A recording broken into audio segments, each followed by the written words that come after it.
जितेंद्र 5 बजे 10 रिपोर्टर्स में आप सभी का स्वागत है। बुलेटिन का आगाज करेंगे, लेकिन रुक करेंगे इस वक्त की बड़ी खबर की ओर। इस वक्त की बड़ी खबर सामने आ रही है हरियाणा से। सीएम विंडो को लेकर के हुई समीक्षा बैठक, 6 से ज्यादा अधिकारियों के खिलाफ कार्रवाई हुई है। सूत्रों के हवाले से ये बड़ी खबर सामने आ रही है। पंचायत विभाग के ज्वाइंट डायरेक्टर निलंबित कर दिए गए हैं। सूत्र ये बता रहे हैं, बैठक में सीएम के आईटी कंसल्टेंट ध्रुव को हटाया गया। सीएम विंडो को लेकर के समीक्षा बैठक हुई है। ये बड़ी खबर, 6 से ज्यादा अधिकारियों के खिलाफ कार्रवाई हुई है।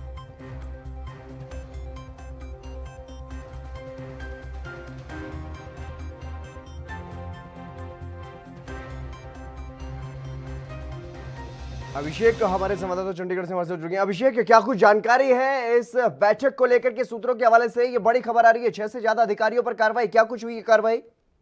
जी बिल्कुल, देखिए सीएम विंडो को लेकर समीक्षा बैठक आयोजित की गई थी, जो कि सुबह 11 बजे चंडीगढ़ हरियाणा निवास में थी, जो कि project director chief minister good governance association programme Haryana के डॉक्टर राकेश गुप्ता और वहीं सीएम के जो ओएसडी हैं भूपेश्वर दयाल की अध्यक्षता में थी। और वहीं जो बैठक में मुख्यमंत्री के आईटी कंसल्टेंट ध्रुव मजूमदार जो है वो भी मौजूद थे। इसी में ये अमूमन समीक्षा बैठक होती है, जिसको कि जो सीएम विंडो बनाई गई है उसमें किसी भी तरह की जो शिकायत आती है प्रशासनिक हो चाहे या जनहित की जो दिक्कतें होती है वो सीएम विंडो में जनता द्वारा लगाई जाती है। तो उसी पर ये कार्रवाई करते हुए आज 6 से ज्यादा जो अधिकारी थे उनको निलंबित कर दिया। और वहीं पर बैठक के दौरान ही जो ज्वाइंट डायरेक्टर पंचायत विभाग ऋषि डांगी है, उनको भी जो उचित सहयोग न देने या बिना तैयारी के बैठक में पहुंचने पर उनको भी निलंबित करने के आदेश दिए गए हैं। जी, लेकिन ये जो बड़ी कार्रवाई की गई है, क्या कुछ वजह रही? क्या कुछ शिकायतें जो है वो मिल रही थी जिसके आधार पर यह कार्रवाई की गई है? हाँ जी बिल्कुल, देखिए इसको अगर उदाहरण के तौर पर बात करें, जो हमारे सूत्रों ने बताया कि नारनौल के तत्कालीन ईओ जो थे म्युनिसिपल कॉर्पोरेशन के, जो रिटायर्ड हो चुके हैं, बीएल भारती जी, पर प्रशासनिक कार्रवाई के आदेश दिए गए। साथ साथ ही इसी के तत्कालीन बिल्डिंग जो इंस्पेक्टर भीम सिंह, उनको निलंबित करने के साथ साथ विभागीय कार्रवाई के आदेश दिए गए हैं। नारनौल जो है वहां पर एक मॉल बनाया जा रहा है और उस मॉल में कई तरह की दिक्कतें और परेशानियां जो थी या जो ये कार्रवाई की गई है उसमें ये नियम अनुसार जो है वो मॉल वहां नहीं बनाया गया। जो जगह है वो भी कहा जा रहा है कि शायद पीडब्ल्यूडी के अंडर आती है। तो इस तरह की जो दिक्कतें हैं उसी पर ऐसे जुड़े जो काम किए गए या जब जो प्रशासन है वो सही तरह काम नहीं कर पाता या उसके अधिकारी जो है सही तरह काम नहीं कर पाते और कोताही मिलती है या कहीं किसी तरह का गड़बड़ झाला होता है, उसी को सीएम विंडो के बीच में लाया जाता है इस तरह की बैठक में और उन पर फिर कार्रवाई के आदेश दिए जाते हैं। जी बिल्कुल अभिषेक, जिस तरीके से हरियाणा के सीएम ने सीएम विंडो ये शुरू इसलिए किया था ताकि जो आम लोग हैं वो अपनी शिकायत कर सके, उनका समाधान हो सके, लेकिन जो सीएम विंडो के जो अधिकारी हैं, कर्मचारी हैं, वो कहीं ना कहीं लापरवाही बरत रहे हैं। इसी को देखते हुए अब ये कार्रवाई जो है वो शुरू कर दी गई है।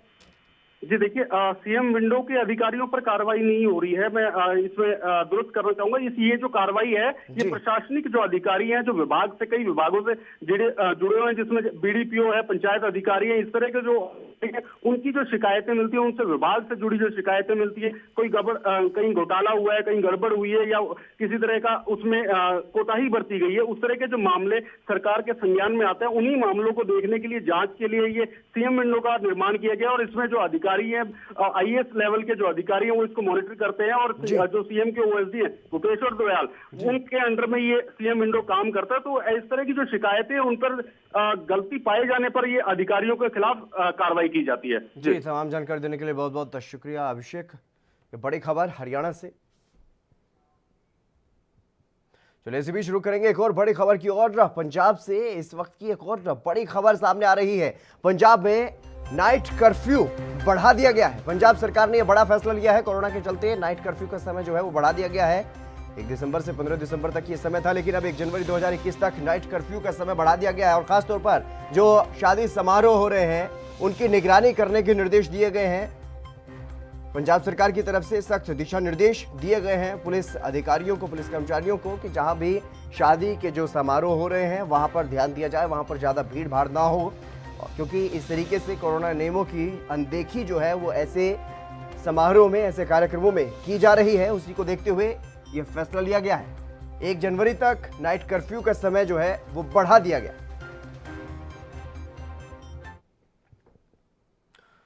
और वहीं नए कृषि कानूनों का विरोध जारी है। इन कानूनों को वापस लिए जाने की मांग को लेकर के देश भर के किसान आंदोलन कर रहे हैं। केंद्रीय कृषि मंत्री नरेंद्र सिंह तोमर ने एक बार फिर से किसानों से आंदोलन को खत्म करने की अपील की है और साथ ही ये भी अपील की है कि किसी के भी बहकावे में ना आए।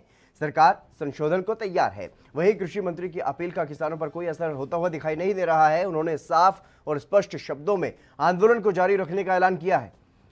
किसान पहले दिन से ही तीनों कृषि कानून रद्द करने की मांग पर अड़े हुए हैं।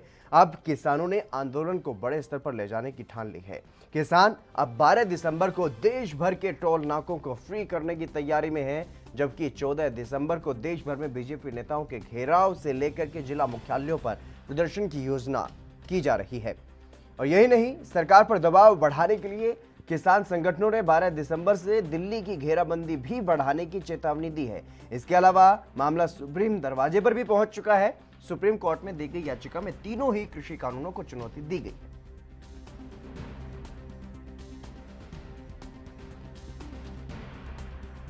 कृषि कानूनों पर घमासान जारी है और लगातार जिस तरीके से किसान आंदोलन कर रहे हैं, हालांकि बातचीत भी लगातार जारी है केंद्र सरकार के साथ। केंद्र सरकार ने जो प्रस्ताव किसानों को भेजा था उसको खारिज करने की बात किसानों ने कही है, लेकिन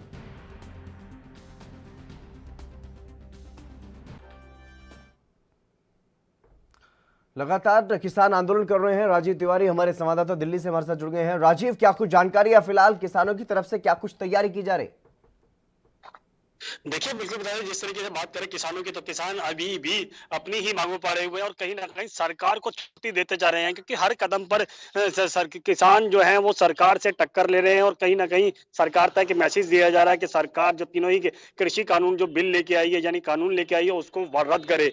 मगर अभी भी सरकार टस से मच रही हो रही है, क्योंकि वो किसानों को हक, जो कृषि कानून आया है वो कहीं ना कहीं उनके हक में बताया जा रहा है और उनसे उनको फायदा भी होने वाला है। मगर अब बात करें कहीं ना कहीं जो सुप्रीम कोर्ट की, तो कहीं ना कहीं एक याचिका लगाई गई है जिसके अंदर कहा गया है कि सुप्रीम कोर्ट दखल दे, सरकार जो है कृषि कानून लेकर आई है उसको रद्द करने के लिए। मगर देखना होगा कि सुप्रीम कोर्ट उस कानून के लिए सरकार को क्या निर्देश जारी कर सकती है। मगर एक चीज स्पष्ट है, जिस तरीके से लगातार देश के अंदर जो स्थिति बन रही है, यानी कि कह सकते हैं जो कह सकते हैं पूरे देश को रोकने की जो कोशिश की जा रही है, यानी कि चक्का जाम करने की कोशिश की जा रही है, वो कहीं ना कहीं अब किसानों की तरफ से काफी तीखी की जा चुकी है और कहीं ना कहीं हर तरीके से ये दिखाने की कोशिश की जा रही है कि किसान जो है वो अपनी मांगों से पीछे हटने वाले नहीं है और केंद्र सरकार को ही झुकना पड़ेगा। मगर केंद्र सरकार की तरफ से भी जितने कृषि मंत्री हैं उन्होंने भी और अमित शाह ने भी और माता की नरेंद्र सिंह मोदी ने भी वो स्पष्ट कर दिया है कि हम कानून वापस नहीं लेंगे, इसके अंदर जो संशोधन करना था वो हम कर चुके हैं।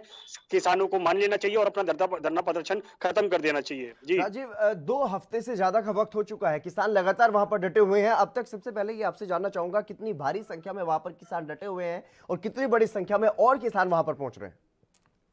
देखिए, बिल्कुल बता दें, जब बात करें जिस तरीके से बॉर्डरों पर जो किसान रुका हुआ है वो काफी बड़ी तादाद के अंदर है। मतलब ये कह सकते हैं कि हजारों की तादाद के अंदर किसान आया हुआ है जिसकी कोई गिनती नहीं की जा सकती। मगर एक चीज स्पष्ट है, और भी किसान पूरे देश, पूरे राज्यों से और भी राज्यों से, हर जगह से किसान बॉर्डरों पर आ रहा है और कहीं ना कहीं दिल्ली को रोकने की कोशिश की जा रही है। मगर दिल्ली किस तरीके से रुक रही है ये तो समझ में आता है सरकार को भी, क्योंकि जनता को जब परेशानी होती है तो सरकार को ऑटोमेटिकली फर्क पड़ता है। मगर सरकार अभी भी झुकती नजर नहीं आ रही है और कहीं ना कहीं दिक्कत सरकार को होने वाली है, क्योंकि जिस तरीके से कल भारत बंद होगा, यानी कह सकते हैं एक लॉक, पूरे तरीके से सब कुछ लॉक किया जाएगा, ट्रेन रोकी जाएगी। इससे पहले क्योंकि जिस तरीके से किसान आंदोलन का इस्तेमाल अलग अलग विषयों पर किया जा रहा है उस पर भी चर्चा करेंगे, लेकिन जो बयान सामने आया है किसान आंदोलन को लेकर के कृषि मंत्री का, वो अपने दर्शकों को सुनवाएंगे। किसान आंदोलन को लेकर के केंद्रीय कृषि मंत्री नरेंद्र तोमर ने किसानों से ये अपील की है कि किसी भी आपत्ति का समाधान करने की कोशिश प्रस्ताव में की गई है, लेकिन किसानों को अगर जरूरत है तो और भी बातचीत करें, लेकिन आंदोलन को खत्म कर दें। और वहीं आंदोलन के दौरान दिल्ली दंगे के आरोपियों की रिहाई वाले पोस्टरों के मामले पर मंत्री नरेंद्र तोमर ने किसानों से खास अपील की है कि ऐसे मामलों में किसान बचे, यह आंदोलन को बिखेरने की कार्रवाई है। वो बाइट आपको सुनवाते हैं, वो बयान आपको सुनवाते हैं केंद्रीय कृषि मंत्री का। मैं इस मामले पर तो कुछ अभी नहीं कहना चाहता हूं, लेकिन इसका फैसला मैं आप पर ही छोड़ता हूं। लेकिन किसान यूनियन को जरूर आग्रह करना चाहता हूं कि भारत सरकार किसान और किसान यूनियन के साथ बातचीत कर रही है, किसान की समस्याओं के लिए बातचीत कर रही है, और उनका आंदोलन जो है वो विषयांतर नहीं होना चाहिए, ये उनकी जवाबदारी है। लेकिन मुझे बहुत दुख है, जैसा आपने भी कहा, मैं भास्कर अखबार सुबह देख रहा था, ये भास्कर अखबार में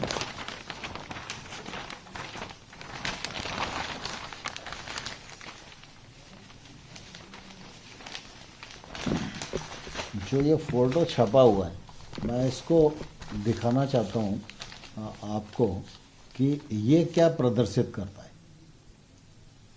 किसान की मांग एमएसपी की हो सकती है, किसान की मांग एपीएमसी की हो सकती है, किसान की मांग एक्ट में प्रावधानों को लेकर हो सकती है, लेकिन ये किसान की डिमांड कहाँ से हो सकती है?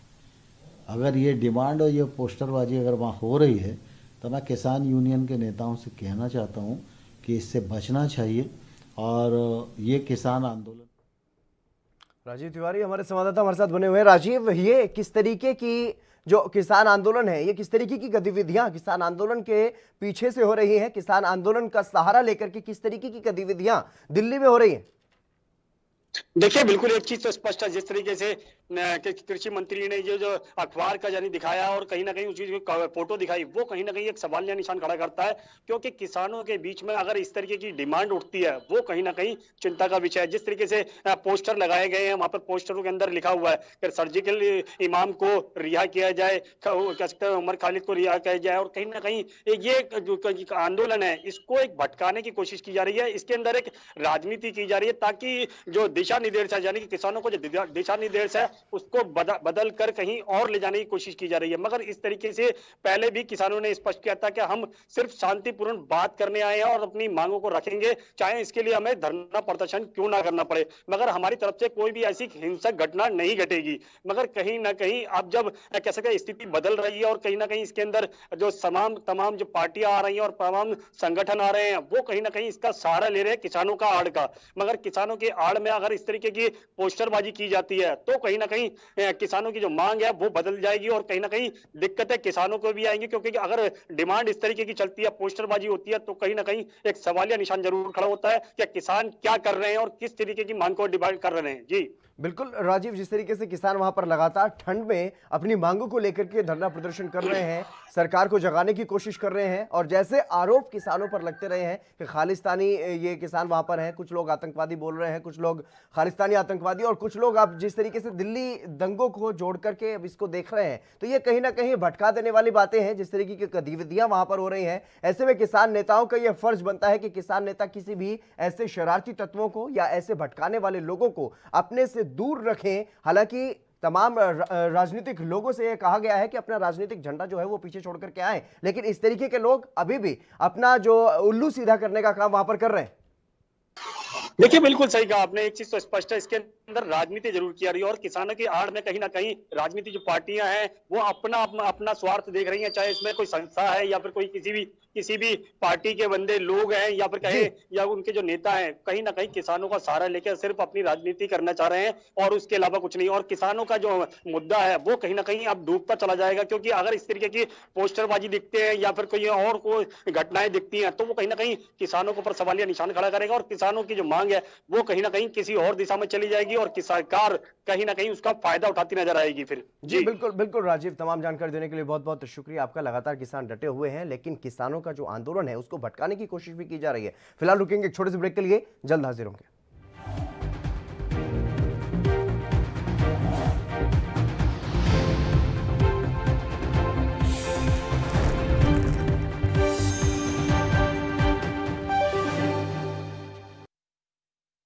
क्या आप दुबले पतले कमजोर हैं, आपकी सेहत नहीं बनती, भूख कम लगती है, वजन नहीं बढ़ता?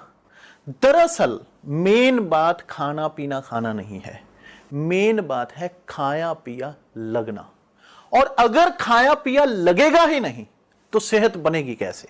इसलिए हमारी संस्था सन्यासी आयुर्वेदा ने एक ऐसी दवा बनाई है जो कि आपके पाचन तंत्र को, आपके लीवर सिस्टम को ठीक करने का काम करती है, ताकि आप जो भी खाएं उसका पूरे का पूरा निचोड़ आपके शरीर को लगे, आपकी भूख बढ़े, खाया पिया सही से लगे, नया खून बने, हड्डियों में जान आए, वजन बढ़े, ताकत बढ़े, चेहरे पर नूर आए और आप मोटे तगड़े खूबसूरत पर्सनैलिटी के मालिक बन जाएं। यह दवा पूरी तरह से आयुर्वेदिक होती है। इसका शरीर पर कोई भी साइड इफेक्ट, कोई भी नुकसान या दुष्प्रभाव नहीं होता। लड़के लड़कियां दोनों इसका इस्तेमाल कर सकते हैं और पहले 15 दिन के अंदर ही आपको इसका असर महसूस हो जाएगा। सिर्फ 650 रुपए की पूरे 1 महीने की दवा होती है और आप इसे घर बैठे 01145454545 पर फोन करके दवा मंगवा सकते हैं।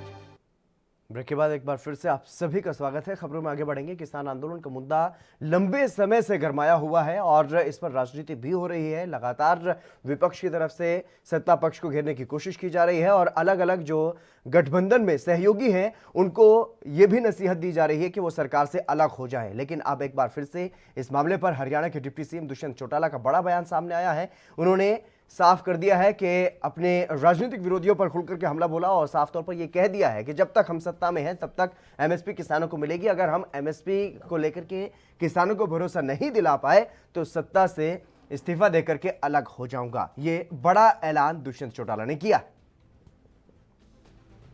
कल जो केंद्र ने लिखित में प्रस्ताव दिया है उसके अंदर भी सहमति उनने दी है कि एमएसपी को हम इन राइटिंग देने का काम करेंगे। मुझे लगता है क्योंकि ये प्रदेश का विषय नहीं है, केंद्र सरकार और किसान संगठन रेगुलरली इस पे चर्चा कर रहे हैं और उम्मीद करते हैं कि आने वाले घंटों में, दिनों में ये विषय सुलझेगा। प्रदेश सरकार की ओर से मैंने पहले दिन भी कहा था कि जब तक हम गवर्नमेंट में हैं किसान के एक एक दाने की एमएसपी हम अश्योर करने का काम करेंगे। हरियाणा के विपक्षी दलों के नेता चाहे रणदीप सुरजेवाला है, भूपेंद्र हुड्डा है, शैलजा है, वो ये कह रहे हैं कि कुर्सी प्यारी है दुष्यंत चौटाला को या किसान प्यारा है, ये स्पष्ट करें क्योंकि गठबंधन के मैं तो स्पष्ट सरकार चल रही है। पहली सेकंड कर चुका हूँ कि आज किसान को उसकी फसल का दाम जो आज वो मांग रहा है एमएसपी पे तौर पर, जब तक मैं अश्योर कर पाऊंगा मैं यहाँ बैठूँ। जिस दिन मैं अश्योर नहीं कर पाऊंगा मैं सबसे पहले इस्तीफा देकर बाहर जाने का।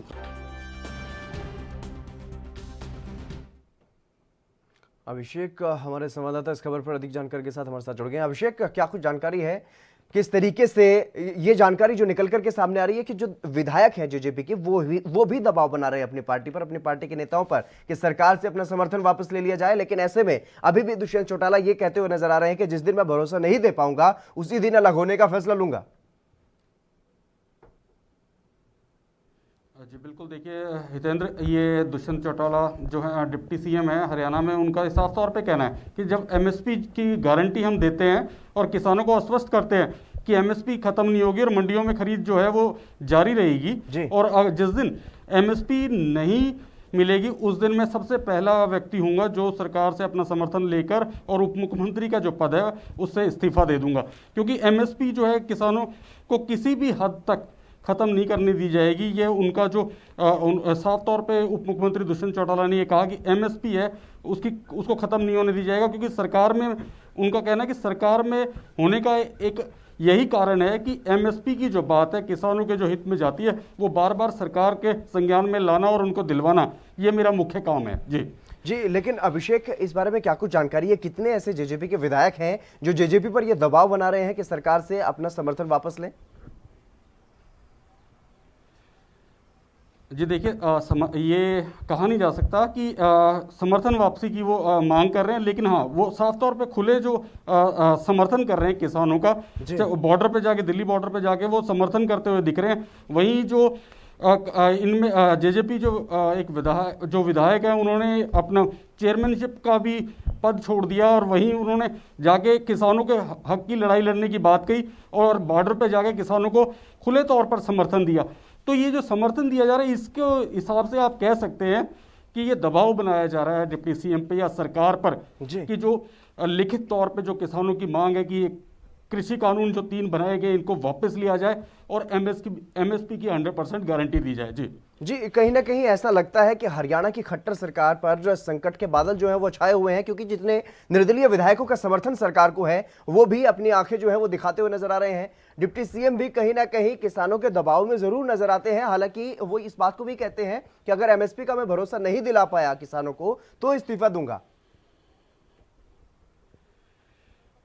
जी बिल्कुल, आपने सही फरमाया कि उन्होंने ये बात कही है। कल जो अनौपचारिक कैबिनेट थी जो कि उन्हीं के निवास स्थान पर थी और उसमें उन्होंने उसके बाद एक लंबे अरसे के बाद वो मीडिया से रूबरू हुए और उन्होंने इस बात की गारंटी दी कि एमएसपी नहीं तो सरकार से समर्थन नहीं और तुरंत इस्तीफा देंगे अपने पद से। लेकिन ये है कि जो प्रदेश की मनोहर सरकार है इस पे कहें कि संकट के बादल मंडरा रहे हैं, क्योंकि वो साफ तौर पे नहीं कहा जा सकता क्योंकि इनके पास 40 विधायक हैं, लेकिन कोई इस्तीफा देने की बात नहीं कर रहा। किसानों को समर्थन देने की बात जरूर की जा रही है, चाहे वो बीजेपी का हो, चाहे निर्दलीय हो, चाहे जेजेपी का हो, लेकिन इस्तीफे की बात नहीं कहीं से सामने आई।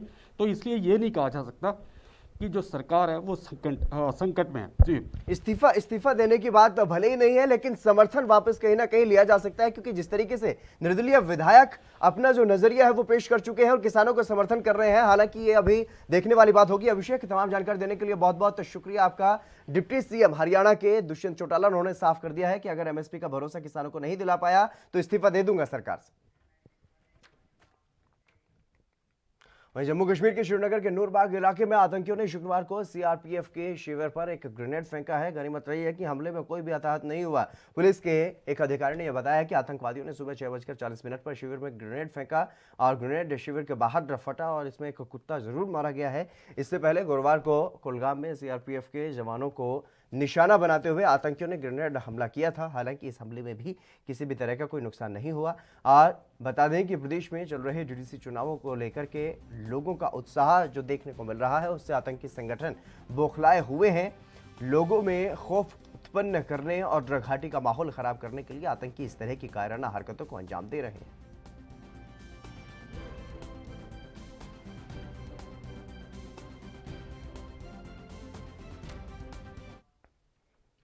रविंद्र श्रीवास्तव हमारे संवाददाता जम्मू कश्मीर से हमारे साथ जुड़ गए इस खबर पर अधिक जानकारी के साथ। रविंद्र, फिलहाल क्या कुछ जानकारी है इस बारे में, जो आतंकी जिन्होंने इस वारदात को अंजाम दिया उनके बारे में क्या कुछ जानकारी, क्या कुछ इनपुट्स सुरक्षा बलों को मिल रहे हैं?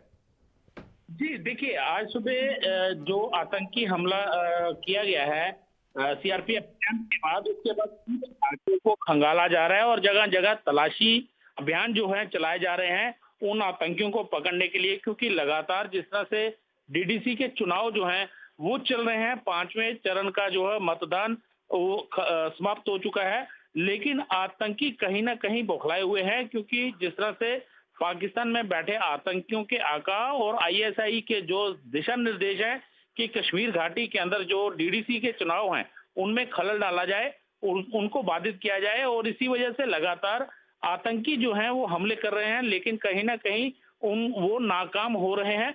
यही वजह है कि आए दिन आतंकी जो हैं अब अंधेरे का फायदा उठाते हुए ग्रेनेड हमले दाग रहे हैं।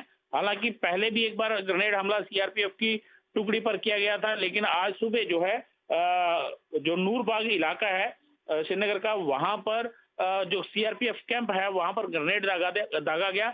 गनीमत ये रही हतेंद्र की वहां पर कोई जानी नुकसान नहीं हुआ, कोई हल्की फुल्की खरोंच भी जो है वो किसी को नहीं आई, और उसके बाद पूरे इलाके को कॉर्डन किया गया और आतंकियों की तलाश अभी तक जो है वो की जा रही है।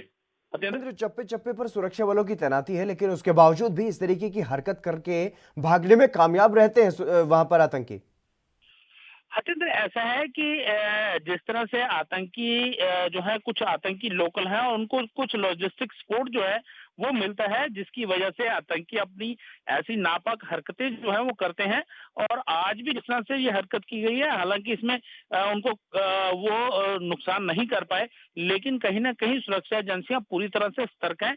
और जिस तरह से चुनाव जो चल रहे हैं डीडीसी के, उनको उनमें खलल डालने के लिए लगातार वो प्रयासरत है, लेकिन उनको कामयाबी नहीं मिल पा रही है। उसकी वजह साफ है कि सुरक्षा एजेंसियां पूरी तरह से चौकस हैं, और जहां पर इलेक्शन होते हैं वहां पर और ज्यादा चौकसी जो है वो बरती जा रही है। लेकिन इक्का दुक्का घटना जो है वो आतंकियों की तरफ से की जाती है। हालांकि 2 दिन पहले ही एक एनकाउंटर में अल बदर के 3 आतंकी जो है वो मार गिराए थे, और ये दर्शाता है कि सुरक्षा बल लगातार आतंकियों पर शिकंजा कसे हुए हैं, जिसकी वजह से उनको कामयाबी जो है हासिल हो रही है। अत्यंत जिस तरीके से चुनाव हो रहे हैं जम्मू कश्मीर में, और वहां पर जो स्थानीय लोग हैं वो बड़ी संख्या में भारी उत्साह के साथ लोकतांत्रिक गतिविधियों में हिस्सा ले रहे हैं, लोकतंत्र के महापर्व में भी आहुति अपनी दे रहे हैं, लेकिन इसके बावजूद भी कुछ गद्दार वहां पर छिपे हुए हैं जो आतंकियों को समर्थन कर रहे हैं, और इसी वजह से आतंकी वहां रह करके इस तरीके की वारदातों को अंजाम दे रहे हैं। जी बिल्कुल, देखिए कहीं ना कहीं जिस तरह से आतंकियों के ओवरग्राउंड वर्कर, अंडरग्राउंड वर्कर हैं, वो लगातार उनको सपोर्ट करते हैं। यही वजह है कि आतंकी जो है कहीं ग्रेनेड हमला करते हैं, तो कहीं जब सुरक्षा बलों को जानकारी मिलती है कि इस इलाके में आतंकी छुपे हुए हैं जो किसी वारदात को अंजाम देने की फिराक में है। जी रविंद्र, तमाम जानकारी देने के लिए बहुत बहुत शुक्रिया आपका। चलिए फिलहाल यहाँ पर रुकेंगे एक छोटे से ब्रेक के लिए, जल्द हाजिर होंगे।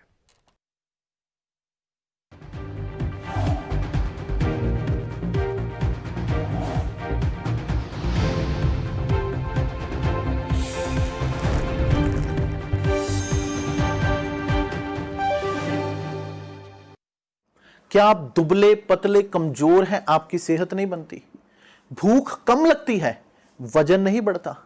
दरअसल मेन बात खाना पीना खाना नहीं है, मेन बात है खाया पिया लगना। और अगर खाया पिया लगेगा ही नहीं तो सेहत बनेगी कैसे? इसलिए हमारी संस्था सन्यासी आयुर्वेदा ने एक ऐसी दवा बनाई है जो कि आपके पाचन तंत्र को, आपके लीवर सिस्टम को ठीक करने का काम करती है, ताकि आप जो भी खाएं उसका पूरे का पूरा निचोड़ आपके शरीर को लगे, आपकी भूख बढ़े, खाया पिया सही से लगे, नया खून बने, हड्डियों में जान आए, वजन बढ़े, ताकत बढ़े, चेहरे पर नूर आए और आप मोटे तगड़े खूबसूरत पर्सनैलिटी के मालिक बन जाएं। यह दवा पूरी तरह से आयुर्वेदिक होती है।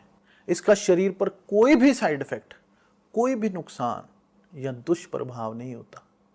लड़के लड़कियां दोनों इसका इस्तेमाल कर सकते हैं और पहले 15 दिन के अंदर ही आपको इसका असर महसूस हो जाएगा।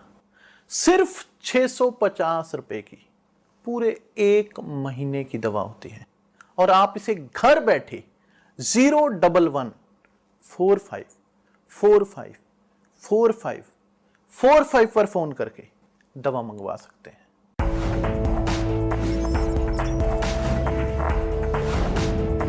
कम ब्रेक और ज्यादा खबर।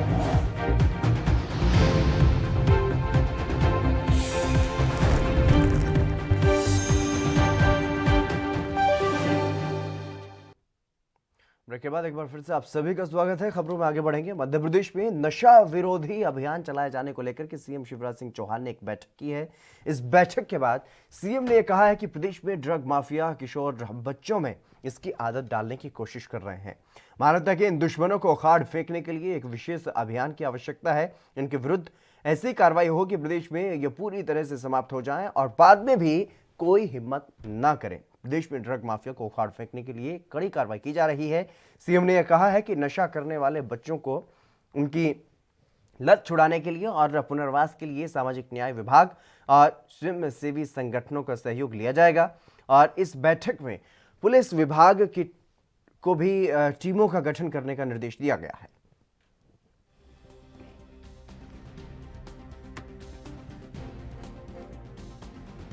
मध्य प्रदेश में जो ड्रग माफिया है, और ड्रग्स मतलब वो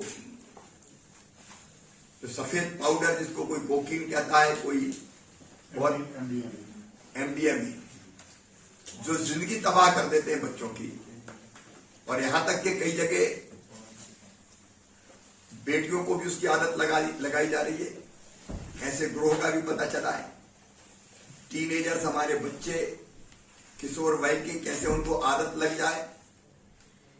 और कई जगह अब एक आश्चर्यजनक तथ्य आया कि एक आध तो जिम में भी ऐसी कोशिश होती है कि वहां थोड़ा कुछ देर की आदत लगा दी जाए, और एक बार आदत लग जाए तो उसके बिना वो रह नहीं सकता।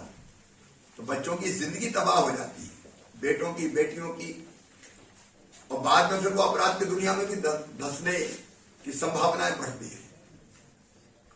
कुछ बड़े कस्बों से भी ऐसे समाचार मिले, और इसलिए मुझे लगता है कि हम कार्रवाई तो कर रहे हैं, लेकिन ड्रग माफिया को उखाड़ फेंकने के लिए एक समन्वित। शैलेंद्र पराशर हमारे संवाददाता हमारे साथ जुड़ गए अधिक जानकारी के साथ। शैलेंद्र, क्या कुछ जानकारी है फिलहाल, क्योंकि जिस तरीके से इस अभियान को चलाया जा रहा है, इसकी जरूरत आखिरकार क्यों पड़ी? कितनी बड़ी संख्या में या कितने बड़े स्तर पर वहां पर जो ड्रग्स माफिया वो काम कर रहा है? जी बिल्कुल संजय, साफ है कि जिस तरह से प्रदेश में बड़े महानगरों में ड्रग्स का व्यापार युवाओं पे खासतौर पर देखने में आ रहा, तो लंबे समय से सरकार दावा भी कर रही थी ड्रग्स माफियाओं पर नकल कसने की। विपक्ष द्वारा कई बार मुहिम छेड़ी गई और दावा भी किया गया कि पूर्व में कांग्रेस कमलनाथ सरकार 9 महीने में ड्रग माफियाओं के खिलाफ कार्रवाई की गई है। तो वर्तमान की अगर बात करें तो बीजेपी के कई कद्दावर नेता भी इस मामले को उठाते नजर आ रहे थे। और अगर यहाँ बात करें कि शिक्षा की क्षेत्र में, जहाँ पर युवा बाहर से बड़े महानगरों में यहाँ शिक्षा ग्रहण करने आते हैं, और लेकिन ड्रग माफियाओं की इंदौर में जिस तरह से महिला द्वारा कई गांजा, अफीम, चरस जैसी चीजों को या ड्रग के लिए युवाओं में खास तौर पर यहाँ सप्लाई की जा रही थी, इस मुद्दे को अहम मानते हुए सीएम शिवराज सिंह चौहान जिस तरह ड्रग माफियाओं के ऊपर नकेल कसने को लेकर आज अहम बैठक मंत्रालय में की गई, और इस बैठक में निर्देश भी साफ तौर पर दिए गए हैं कि जिसमें राजधानी भोपाल के साथ साथ महानगरों में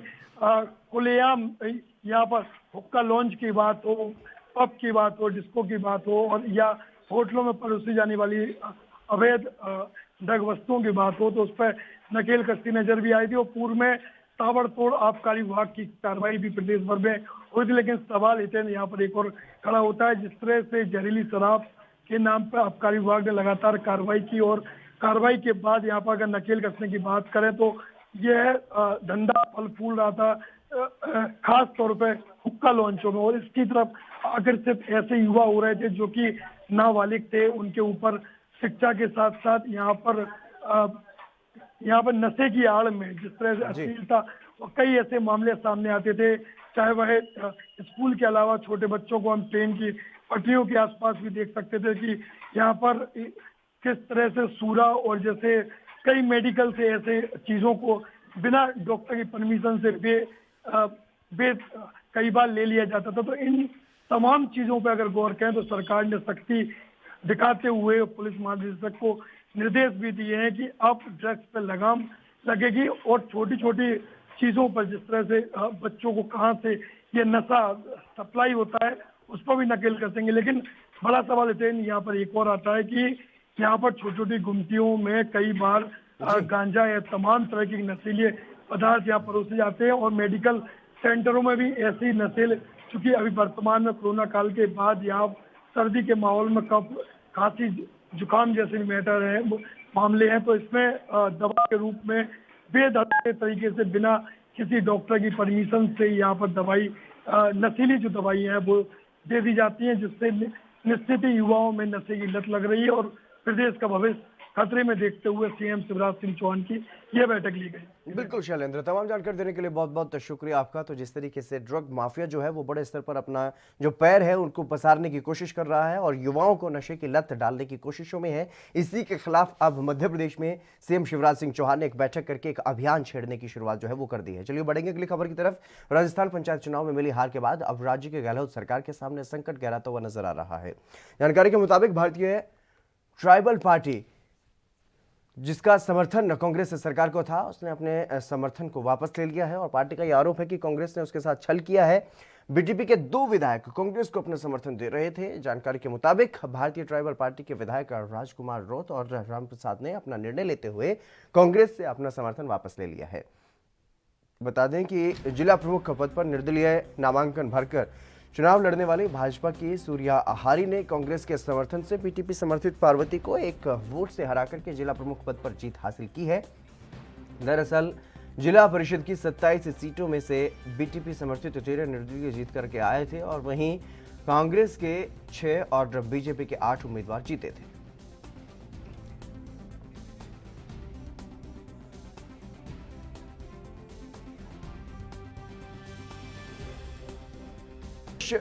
राजेश हमारे संवाददाता हमारे साथ जुड़ गए अधिक जानकारी के साथ। राजीव, क्या कुछ जानकारी है फिलहाल, क्योंकि जिस तरीके से राजस्थान में गहलोत सरकार पर बार बार इस तरीके का समय आता है जब सरकार संकट में होती है।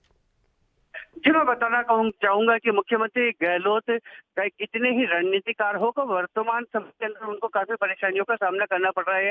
हाल ही में क्राइसिस से दौर से गुजरे थे सचिन पायलट के बाद अब बीटीपी की ओर से 2 विधायकों ने समर्थन लिया है। मात्र 2 विधायक ही थे, पर राजस्थान सरकार के लिए यह काफी महत्व रखता है, क्योंकि बीटीपी के पहली बार तो 13 सीटें जीती थी 27 में से, और भाजपा ने सिर्फ 8 जीती। पर कांग्रेस के समर्थन से उन्होंने जिला परिषद में तो बना लिया, पर कहीं कहीं मुख्यमंत्री के लिए परेशानियां खड़ी हुई है। अशोक गहलोत के लिए 2 जो यह बीटीपी के जो विधायक थे काफी महत्वपूर्ण रखते थे, क्योंकि अभी सचिन पायलट का खेमा, जिसके अंदर के लगभग 18 से 19 विधायक है, वो कभी भी बगावत कर दे तो मुख्यमंत्री अशोक गहलोत के लिए भारी पड़ेगा। जी, इस वक्त फिलहाल क्या कुछ स्थिति देखने को मिल रही है, क्योंकि जो सचिन पायलट का खेमा है वो बिल्कुल पूरी तरह से शांत है। जी, मैं बताता हूँ, हाल ही में आपने 4 दिन पहले सुना होगा कि मुख्यमंत्री अशोक गहलोत ने पहले ही कह दिया कि राजस्थान व महाराष्ट्र की सरकार कराने को फिर से प्रयास शुरू हो चुके हैं। गहलोत ने कहीं न कहीं हिंट दिया था, पर उनको यह मालूम नहीं था कि ऐतिहासिक हार पंचायत चुनाव में है, क्योंकि पंचायत चुनाव के अंदर अब तक की आजादी के बाद से सबसे बड़े हार कांग्रेस की देखने को मिली है। और इसके चलते कई ऐसे भी नेता हैं जो बगावती तेवर राजस्थान में अपनाए हुए थे, तो उनको और बल मिलेगा। तो आने वाले में ये समझा जा सकता है कि मुख्यमंत्री अशोक गहलोत की कहीं न कहीं मुश्किलें और बढ़ने वाली है। जी, और राजेश, यहाँ पर यह भी कहा जा रहा है कि कांग्रेस के समर्थन से बीजेपी के उम्मीदवार की जीत हुई है। हालांकि भले ही वो निर्दलीय थे, लेकिन ऐसे में क्या कुछ मुसीबत, क्या कुछ ऐसी स्थिति बनी कि कांग्रेस को यहाँ पर बीजेपी के उम्मीदवार को समर्थन करना पड़ा? जो मैं बताना चाहूंगा कि चूंकि राजनीति के अंदर कहते हैं कि सब कुछ जायज है, और ऐसा ही राजस्थान के अंदर देखने को मिला। पंचायत चुनाव में एक बीटीपी की पहली बार हार हुई है, क्योंकि बीटीपी को समर्थन भी पहली बार ही अच्छा मिला था अगर पंचायत चुनाव की बात की जाए, और कांग्रेस के समर्थन से आराम से बना सकते थे, क्योंकि उन्होंने कांग्रेस को समर्थन दिया। और यहाँ कहीं न कहीं भाजपा व कांग्रेस का समर्थन लेकर जिला परिषद बनाना कहीं न कहीं बीटीपी को रास नहीं आया, और दोनों ही विधायक थे उन्होंने इस्तीफा लिया है। जी बिल्कुल, तमाम जानकारी देने के लिए बहुत बहुत शुक्रिया आपका। तो लगातार जिस तरीके से अलग अलग तरीके से संकट जो है वो गहलोत सरकार पर आते रहे हैं, अब एक बार फिर से 2 जो विधायक थे बीटीपी के, उन्होंने अपना समर्थन वापस ले लिया। पश्चिम बंगाल में बीजेपी के राष्ट्रीय अध्यक्ष जेपी नड्डा और कैलाश विजयवर्गीय के काफिले पर हमले के मामले का विरोध देश भर में हो रहा है। मुंबई में भी बीजेपी कार्यकर्ताओं ने पश्चिम बंगाल की सीएम ममता बनर्जी के खिलाफ विरोध प्रदर्शन किया।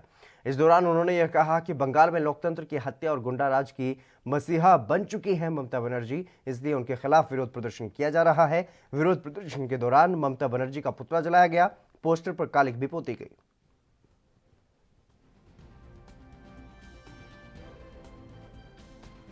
लेकर के महामहिम राज्यपाल जी से मिलेंगे और समूचा देश क्रोधित है। बंगाल सिटीजन ऑफ इंडिया के बंगाली भाई क्रोधित है। महामहिम राज्यपाल जी से हम निवेदन करेंगे कि वे इन सबकी आवाज राष्ट्रपति जी को पहुंचाएं और बंगाल में लोकतंत्र की रक्षा करने के लिए वहां पर ये इस बात को लेकर के न्याय की गुहार। इस तरीके से जेपी नड्डा के काफिले पर जो हमला हुआ उसको लेकर के विरोध प्रदर्शन जो है वो देश भर में देखने को मिल रहे हैं। और महाराष्ट्र में भी मुंबई में ममता बनर्जी का पुतला जलाया गया। ममता बनर्जी के जो पोस्टर हैं, फोटोज हैं, उनको कालिख से पोता गया, काली स्याही से पोता गया और विरोध किया गया भारतीय जनता पार्टी के जो कार्यकर्ता हैं उनकी तरफ से।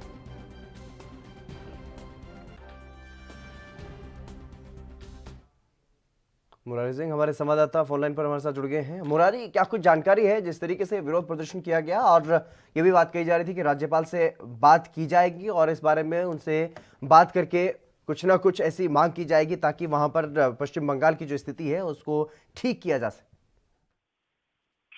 जी बिल्कुल सही कहना है। आपको बता दें कि बीजेपी अध्यक्ष नड्डा जिस तरीके से प्रचार करने पहुंचे थे, जिस तरीके की तैयारी की गई थी और जिस तरीके से वहां पर हमला किया गया, उनकी गाड़ी की ऊपर जो है तोड़फोड़ की गई है, उससे लेकर के मुंबई के घाट के ऊपर चेंबूर, वराला, अगर कुर्ला, दादर, बीटी इन इलाकों की बात करें तो बीजेपी की तरफ से बड़े पैमाने पर प्रदर्शन किया गया। महाराष्ट्र के राज्यपाल भगत सिंह कोश्यारी से जो गिलवेट है उन्होंने एक लिखित शिकायत वहां पर दर्ज की है कि जो भी लोग इस तरीके की घटना को अंजाम दिए गए हैं उनके ऊपर मामला दर्ज किया जाए, गिरफ्तार किया जाए। लेकिन ये कहना गलत नहीं है कि टीएमसी की नींद उड़ चुकी है, चाहे वो अमित शाह का दौरा रहा हो, राजनाथ का दौरा। और ऐसे में बीजेपी अध्यक्ष नड्डा का जो दौरा था वो काफी मायने रख रहा था और यही वजह था कि टीएमसी को ये बात हजम नहीं हुई और जिस तरीके से उनके कार्यकर्ताओं द्वारा हमला हुआ है महाराष्ट्र में उसका जोरदार विरोध और प्रदर्शन देखा जा रहा है। जी,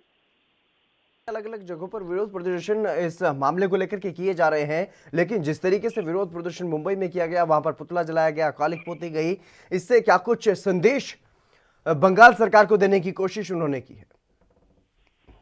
देखिए आपको बता दें मुंबई के घाट के ऊपर का इलाका हो या वेस्टर्न एक्सप्रेस का इलाका हो, यहाँ पर बड़े पैमाने पर बीजेपी के समर्थन, बीजेपी के विधायक, पार्षद, संसद द्वारा इसका घोर निंदा के साथ साथ जिस तरीके से हाईवे हर चीज जाम की गई और महाराष्ट्र के राज्यपाल से इसकी सिफारिश की गई, तो ये कहना गलत नहीं होगा कि जो हमला हुआ है उसे राजनीतिक तौर पर नहीं, राज्य तौर पर नहीं, उसे देश के लेवल पर देखा जा रहा है। और यही वजह है कि देश के हर कोने में इसकी घोर निंदा और विरोध की जा रही है, क्योंकि बीजेपी के अध्यक्ष है नड्डा पहली बार पश्चिम बंगाल चुनाव में प्रचार के लिए गए थे, सारी तैयारी थी। सवाल ये भी उठता है कि अगर सारी तैयारी थी, वहां पर फोर्स तैयार थी, पुलिस थी, तो आखिर किस तरीके से वो हमलावर वहां पहुंचे, उनकी गाड़ी पर हमला किए। इन तमाम चीजों को लेकर के लगातार उनके ऊपर जो है कि दबाव जो है कि बीजेपी की तरफ से बनाया जा रहा है और यही वजह है कि मुंबई में तमाम बीजेपी नेताओं की तरफ से इसका प्रदर्शन किया गया। जी